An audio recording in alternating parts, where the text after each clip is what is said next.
Hello, students. This is a long-ish lecture on the Enlightenment. You should have been reading about it last night. If you haven't, you really need to pay attention. Um, and I'm going to explain the origins of the Enlightenment and why we care, basically. So let's begin. And I didn't realize I wasn't projecting, and that's my bad. Okay. Okay, it's working now. Anyways, the Enlightenment lasted from 1685 to 1815, right around the period we're studying. So the thing to remember with the Enlightenment is that it's like a light bulb going off. The people during the Enlightenment, they felt like everything that happened beforehand was like them living in darkness, and the Enlightenment was, oh my God, suddenly we see the light, right? Whether or not that's true, that's a matter for debate, but that's how people felt at the time. So a better definition of the Enlightenment is that it is an intellectual movement that emphasized reason over received wisdom. What does that mean? Well, reason is things like logic and deep thinking, right? For example, if you saw me coming out of a bank wearing a ski mask and holding cartoonishly large bags of money, you could probably reason that I'm robbing that bank. But received wisdom is more like, hey, my dad told me this, or my teacher told me this, or my mom told me this, and my mom said anyone who runs out of a bank holding money is probably robbing it, so Mr. D is a thief, right? So these are just two different ways to know something. Reason is thinking through it, and received wisdom is basically something that someone else told you. And I want to be clear, neither are necessarily better, right? You can reason incorrectly. You can also definitely hear wrong information, right? But you can also hear right information, such as from teachers, hopefully, or from books, right? This is a great way to learn. But specifically, the Enlightenment was about rejecting the received wisdom from places like the Bible. These books that had holy books that had been lasted for thousands and thousands of years, people were really starting to question, hey, is this really the best way to run our life by this thousands-year-old book, or is there maybe different ways to do things? But why? Why in 1685? Did an alarm go off and suddenly something happened? No.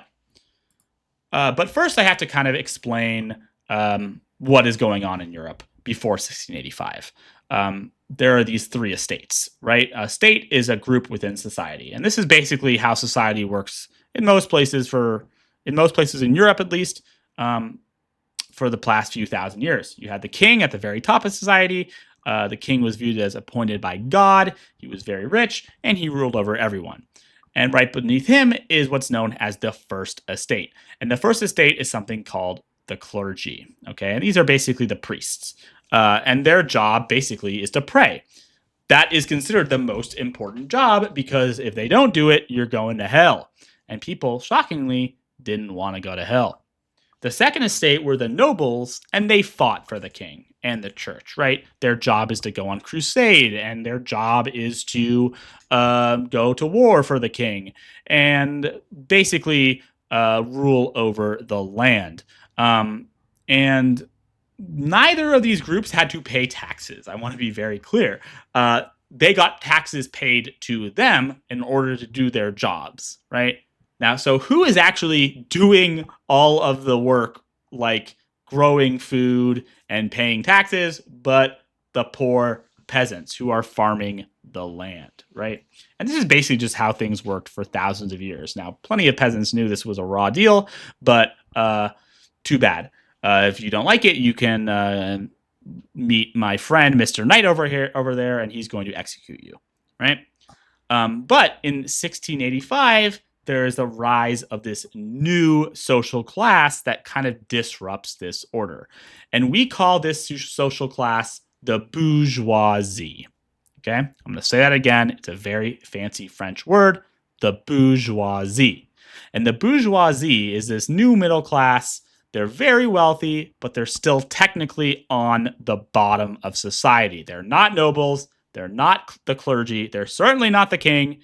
So they must belong to the third estate, right? They must be poor peasants. Well, as you can see in this image, no, they are not poor peasants. They are actually very wealthy. But how do they make their money? Well, the answer is from all the ways we've been learning about this year. They made it growing cash crops, such as coffee or tea or tobacco or cotton or sugar. They made it in manufacturing, where people would make finished goods and sell them all over the world. They made it by doing the selling. You might recognize this map. It's the triangle trade.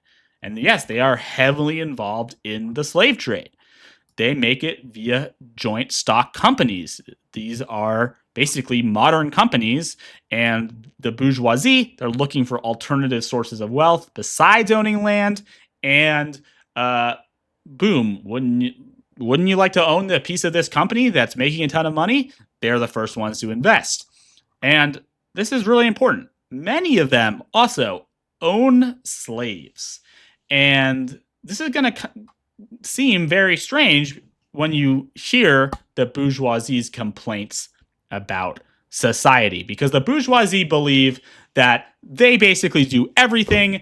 They pay all the taxes. They're the smartest people around. They're the most successful people around, but they basically don't have any say in the government, and instead are taken advantage of by the clergy and the nobility. The clergy's on the left, nobility's in the middle. This is an actual comic from, I believe, 1769 in France. And you can see there's the bourgeoisie / peasant down below, and he's being ridden like a donkey by the nobility and the clergy. People are feeling like they're getting a raw end of the deal. Now, where are these bourgeoisie meeting and discussing these things? Well, there's actually something called a salon. And no, this isn't like a hair salon. This is kind of like a coffee shop, but also your friend's living room. But also your friend is way wealthier than any of us will ever be. Basically, these were usually run by very rich women, and they would invite all the smartest people in town over, and they would discuss things like the news of the day. And the bourgeoisie realized that they actually were not very happy with the way things were being done. But they wouldn't just discuss the news of the day, they would also read. And because of the invention of the printing press, which you learned about in the Edpuzzle you did this weekend, they were able to read quite a lot. They kind of glossed over it in the video, but before the invention of the printing press, literally every book had to be copied by hand. Think about how annoying that would be if you were the person whose job was 8 hours a day to take a gosh dang quill and copy what someone else wrote. It would be amazingly annoying and time consuming and expensive. Imagine making a mistake and you got to start the whole sheet over.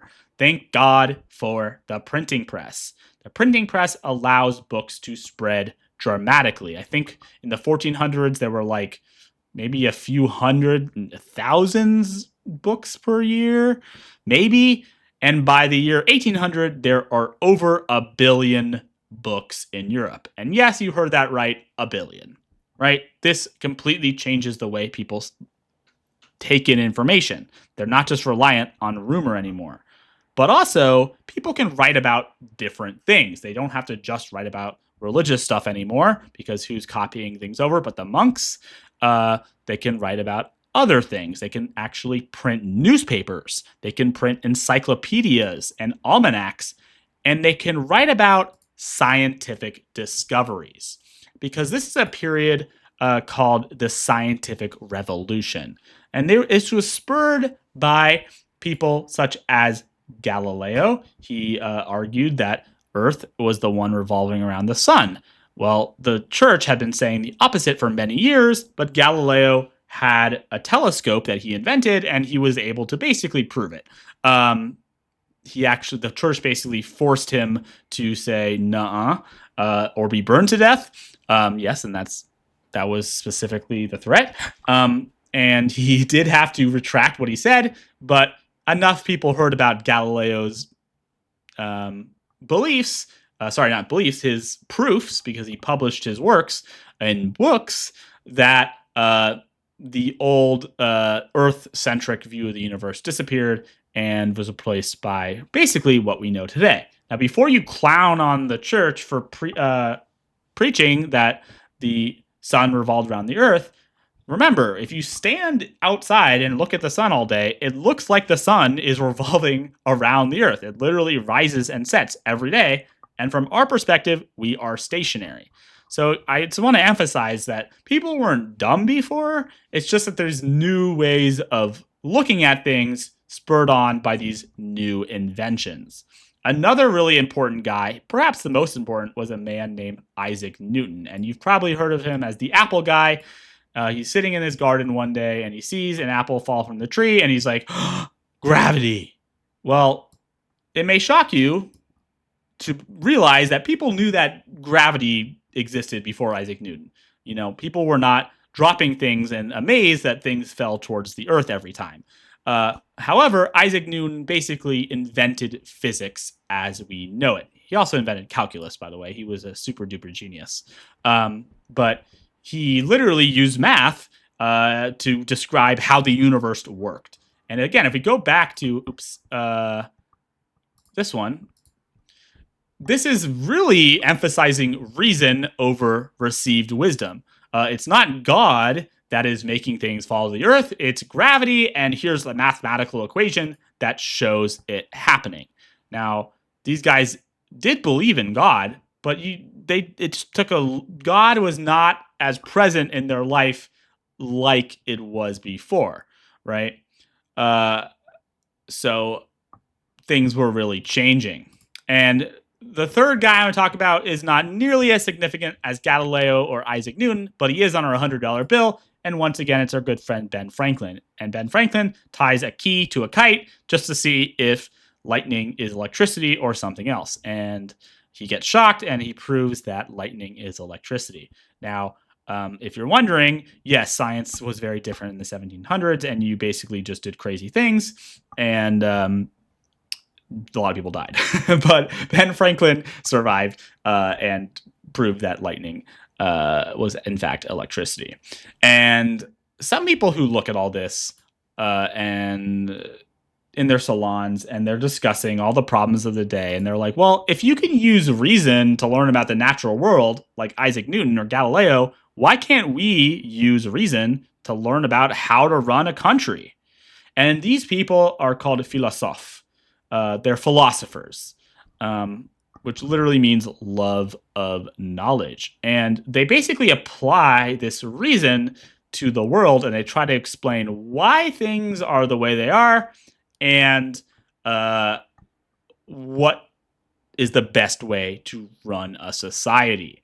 So, for example, a guy named Jean-Jacques Rousseau, he writes a very famous book called Discourse on the Origin of Inequality. It's a banger read. I highly recommend it once you have a bigger brain. And he's trying to figure out, hey, why are some people rich and other people not? And before people like Rousseau, most people just said, hey, that's what it says in the Bible, that the meek shall inherit the earth. And if you're rich, you might go to hell. So don't worry about it too much. If you're poor, because you'll be rewarded in the afterlife. People like Rousseau are like, well, maybe we should think about this more clearly. Is there maybe a less magical reason for why certain people are rich and others are not? Another very influential book is called The Spirit of the Laws, written by the Baron de Montesquieu. Again, it's French. And he is like, look, we need to stop putting all the power in the king's hand. Instead, we should separate powers, and so that no one person becomes too powerful. And if you're thinking that sounds familiar, that's because it is. It's how the U.S. Constitution is written. It's how our government is set up. We intentionally set it up so that no one person has too much power, right? Basically, all our parts of our government are supposed to balance each other out. Now, whether they actually do is another question, but definitely these guys who wrote the Constitution were influenced by ideas like that. So just to summarize what we've learned so far, a new social class, the bourgeoisie, arose in Europe and the Americas, right? And again, I want to emphasize they're making money off enslaved people. They're making money off cash crops. They're making money off of trade. This is all the New World stuff, right? No wonder the people who founded the United States are very, very influenced by the Enlightenment. It's because they're all bourgeoisie. This new social class was very rich, but they were excluded from power, right? The king is not listening to the bourgeoisie. He's listening to the clergy. He's listening to the nobles. Why should he listen to this upstart group of basically what he views as peasants? Well, it turns out they are very rich and they can buy a lot of guns, but he doesn't know that yet. And the spread of new ideas was really helped by inventions such as the printing press, right? It's not that nobody was mad about the king before the invention of the printing press. It's just that it wasn't easy to write a book about it. Now you could. And people were really were more willing to look for new ways of doing things because the old ways are not exactly working very well, especially when it came to the power of the church, which had been shattered by the Protestant Reformation. And finally, we get to the Ed puzzle from this weekend. So if you didn't do the Ed puzzle, come on, bruh. But more importantly, here's a quick summary. The Catholic Church is no longer controlling all of religious belief in Europe. Instead, the church has splintered into a million different movements, including ones that we practice today. For example, there's still Catholics, but if I had to guess, most people in my classroom right now are Protestant. Your family probably practices some kind of Protestantism, or none at all. But you don't have to know what all these things are. Just take a look at the map and realize, oh my goodness, it's a complete mess. Yes, it is a complete mess. Before, everyone had the same religion in Europe, except for the Jews. Now, suddenly, we have all these different religions. And remember, this is a very religious time. So having a different religion is a huge deal. It can mean that your brother or sister is going to hell. You don't want to let that happen, right? You want to stop this. So this leads to all these crazy, crazy religious wars. You can see in the 1400s on the left, there's only 2 religious wars that this graph lists. And then by the 1500s, it's like a new religious war happens every week, right? And you can see in the year 1640, there are literally 3 at the exact same time English wars of religion. And together we call this the English Civil War. And this is an incredibly chaotic period. Now, the funny thing about the Protestant Reformation is that even though it's kind of about religion, it's kind of also not. It's also about who has power and who does not, right? All these problems of the period are kind of being blurred together to where you can't really tell if wars are solely about religion or solely about politics. They're really all about both. So I'm going to tell you about the kind of more mundane, the more political part of the English Civil War. Just trust me and know that, yes, this is a very, very, very religious war. You're going to have to take my word for it unless you want to hear another 5 hours from me explaining the differences between all the different Christian groups. You really don't. It's extremely boring. Anyways, the guy on the right, his name is Charles I, and he's King of England. He's Catholic. England is not Catholic. And he is basically very uninterested in ruling with any sort of limitation on his power. For many centuries, the only way the king could raise taxes was, and by raise, I mean collect. I don't mean changing the tax rate. I mean literally collect. He could only collect taxes by calling Parliament. And Parliament was basically the elected officials of England. Now, when I say elected, I mean elected by very rich people, but definitely more elected than Charles was, right? And as you can imagine, the very rich people of England are not happy with not being consulted at all in the running of the country for, I think it's 17 years. But eventually, Charles runs out of money, and he's like, yo, Parliament, I need a bailout. Go raise me some taxes. And Parliament is like, no, thank you. We're actually going to put you on trial, and you're the worst. And this leads to the English Civil War. And it's very complicated. You watch the 10-minute Ed Puzzle this weekend. You probably notice that there's a lot of back and forth. There's a lot of complicated stuff. But in the middle of the Civil War, Charles gets his head cut off. And this is a major surprise to everyone watching. Basically, this had never happened before, and rarely happened since. In fact, it's kind of ironic the way he was, the crime he was accused of. He was accused of treason, and treason was legally defined as a betrayal of the king. And as Charles argued, well, hang on, I'm the king, so I'm being executed for betraying myself. Parliament didn't care. They just wanted an excuse to chop off his head, right? So if the king is being executed, you can just imagine how the normal people are being treated. Not well. This is a very, very bloody civil war. People are fighting their brothers, their sons, families are torn apart. Lots of people are like, I'm going to dip. I'm just going to move to the New World. This is not a good situation for me.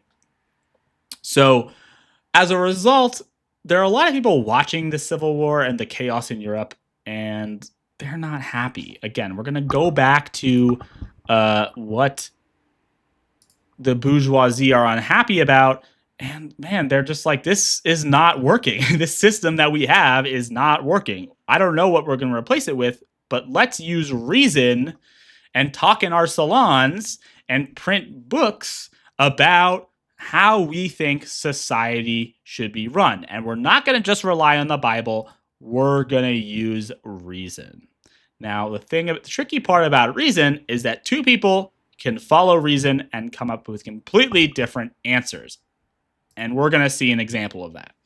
This guy on the left, this complete grumpy puss, his name is Thomas Hobbes. And he was born in 1588 in England, I believe. And yes, he does look like a grump. And you should keep that in mind because he's very famous for being grumpy. And if you're wondering, yes, the tiger from Calvin and Hobbes was in fact named after Hobbes. So Hobbes was a minor supporter of the English monarchy, and he was more disturbed by the sheer chaos of the Civil War than he was by the king abusing his power. So his priority, he is a philosopher, he is an Enlightenment thinker. His priority is to just end the chaos as efficiently as possible. And as an observer of the Civil War, he wrote that without government, human life is nasty, brutish, and short. In the state of nature, basically, if we have no government, no one to control us, we just go around murdering each other, and it sucks, right? And overall, he had a very negative view of human nature. And the only way, in his opinion, for the people to obey the law is to have a very strong leader. And he actually thinks the leader should be so strong that he nicknames it after a biblical monster known as Leviathan. Here are some medieval drawings of Leviathan. I just think they're fun. Actually, the one on the left is not medieval, but still pretty cool. And this is a big, scary monster. It's supposed to do bad things when the world ends. Okay, that's all I really had to know.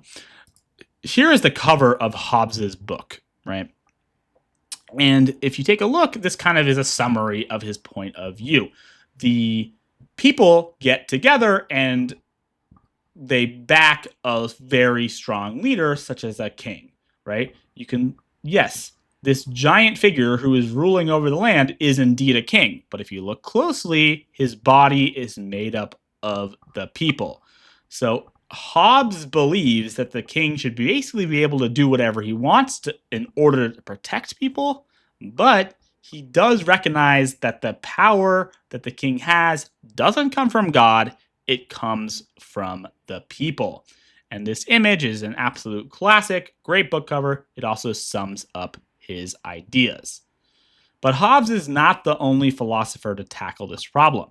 The other guy we're going to learn about is John Locke. And John Locke lived from 1632 to 1705. you might have noticed, is a bit later than Hobbes, and he has a more positive view of humanity. He also, just like Hobbes, was influenced by his experiences. His dad fought for Parliament during the English Civil War, and Locke was like, hey, the Parliament was doing the right thing. Yeah, they chopped off the king's head. Yeah, things were chaotic, but the king was basically doing whatever he wanted and nobody was stopping him. And so it was worth it to overthrow the king and all the chaos that comes with it in order to protect the people. So he also believes that humans needed government to keep them safe. He didn't think that people should be able to do whatever they want. But unlike Hobbes, he believed humans had natural rights that could and should not be taken away from them. So finally, we are connecting to what we did yesterday. Locke very, very firmly believes humans have natural rights that cannot be taken away. And that among these rights, he very famously says, this is a longer quote, I'm just going to paraphrase it for you, are life, liberty, and property. Again, some of our most important natural rights are life, liberty, and property. And if that sounds familiar, it's because 2/3 of that quote are in the Declaration of Independence. So again, our entire country is founded on these ideas. So over the next day or so, we're going to look at some of the documents that came out during this period, and you're going to identify how they reflect John Locke's ideas. Okay? We're going to do it together because this is not the only time the Enlightenment is going to come up. In fact, it's going to come up pretty much constantly the rest of the year. Some of the questions raised by the Enlightenment is, what makes a ruler legitimate? Can you choose your ruler, or are they selected by God? Should the church have any say in the workings of a government, or should it stay out? Do people have rights, such as the right to believe in whatever they want, or write whatever they want? Again, I mean, we talked about this yesterday. There's some balance to that, right? Maybe they can believe whatever they want, but can they say whatever they want? We would probably say no. You can't say, okay, here's how to kill the president of the United States. I'm going to give you instructions. That would not be a very safe way to run a country, right?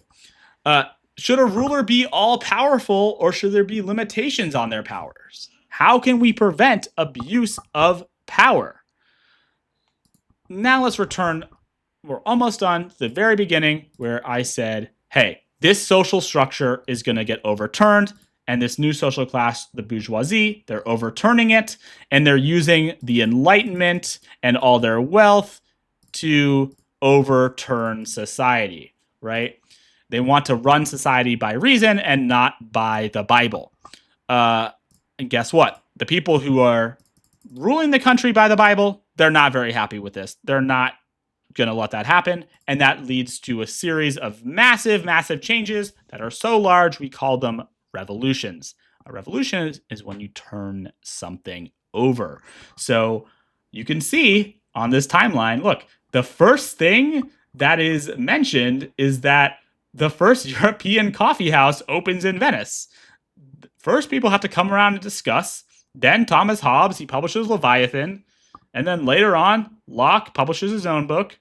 And then not that long later, the U.S. declares independence. The French overthrow their government. The Haitians overthrow their government. Germany unifies. They also don't have Italy unifying on here. Sorry, Italy, I guess. But that happened as well. All these things happen, and they're a direct result of the Enlightenment. And really, we've been living with this system, this worldview shaped by the Enlightenment since Thomas Hobbes published Leviathan. Again, I just want to reemphasize, I just went through a ton of different ideas, right? But I really want to point out, all this stuff is not, you can't necessarily say that A caused B and B caused C, but you can tell all of these ideas, They come from the discovery of the new world. If you have the discovery of the new world, you don't have this new middle class that's getting rich off of their cash crops and their slaves and their trading. You don't have basically the ability for all these religious refugees to flee to the new world and publish their new books. You don't have coffee to drink while you're discussing your books. And yeah, it's actually important because before people were just drinking alcohol. And you can imagine people are less ready to discuss Isaac Newton and philosophy when they're drunk than when they're drinking coffee. All these things happen because of everything we've learned in this class so far. So this is the last thing we're going to learn in this unit before we get to the American Revolution. Okay, thank you for listening, and we will review some of this stuff tomorrow. Hope you have a great day.